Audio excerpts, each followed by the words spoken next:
Oscar Pistorius was born without shin bones.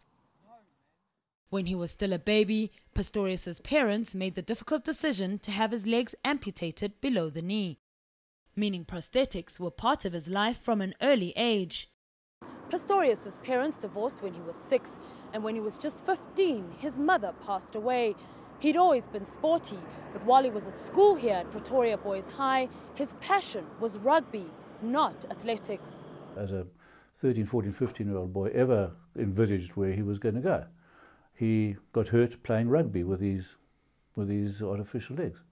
And as part of his rehabilitation, he started track running, and the rest is history. Within months of taking up athletics, Pistorius debuted at the Paralympic Games in Athens in 2004. He won gold in the 200 meters and broke the world record in the process. With 35 medals, the Paralympic team received a hero's welcome when they returned home. But even then, 18-year-old Pistorius had his sights set on competing against able-bodied athletes. I do think that at least in South Africa, it's only the best way you could go about it is to train with the able-bodies as they are faster. I don't believe in always coming first. Pistorius kept pushing his limits, racing not only against other disabled athletes, but against able-bodied runners as well. I've come to terms with, and I think I treat my disability with a lot of humour sometimes. I think in spite of having a disability as such, there's nothing that has really disabled me from doing. I've been very physical as a youngster, and I don't really see it as something that's kept me back, or I just see it as you have your legs and I've got mine, and they're pretty much the same thing at the end of the day. His prosthetics earned him the nickname Blade Runner, but these blades quickly became a source of controversy. In 2008, the athletics governing body, the IAAF, ruled the carbon fiber prosthetic limbs gave Pistorius an unfair advantage and banned him from competing against able-bodied athletes at the Beijing Olympics. Pistorius fought the decision at the Court of Arbitration for Sport and won. Too late to race in Beijing, the athletes started preparing for the London Olympics in 2012.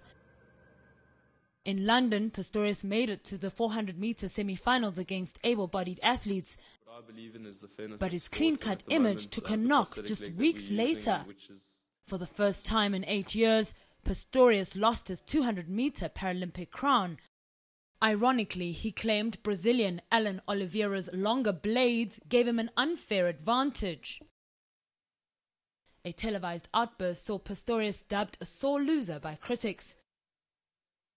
But he still returned home victorious, the first double amputee to compete against able-bodied athletes in the Olympics.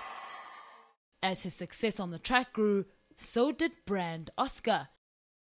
Big names like Nike and Oakley developed ad campaigns around him, and his achievements inspired other athletes. He changed a lot of our lives. He showed us that there's so many things that are possible, and there's so much more that is possible if you believe in yourself and you believe in what you're doing. Then anything is possible. The focus should really be on what you can do and not what you can't do with your disability. And I mean, it has driven a lot of us.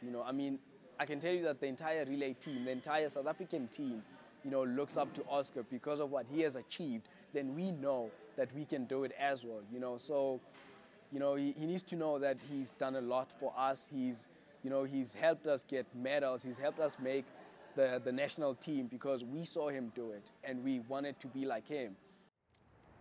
But such a meteoric rise comes at a price, and the media scrutiny intensified. On Valentine's Day last year, the news that Oscar Pistorius had shot his girlfriend Reeva Steenkamp made headlines around the world. Her death stunned a nation which had elevated the athlete to demigod status. The case has also raised questions about his character, with claims he has a short fuse and a fiery temper. Allegations emerged that he once threatened to break former soccer player Mark Batchelor's legs in a fight over a former girlfriend. But the Pistorius family has stood by him, attending all his court appearances. I can tell you this, that Oscar, with his character, is able to work through this, and the world will see a different Oscar, that's for sure.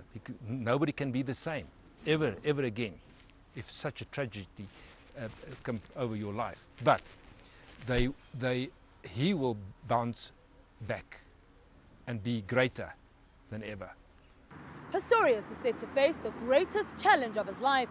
Regardless of the outcome of the trial, it's unlikely the fastest man with no legs will ever be able to restore his image as the sporting world's golden boy. Pagamile Hlubi, Pretoria. Know more about your world. eNCA.com.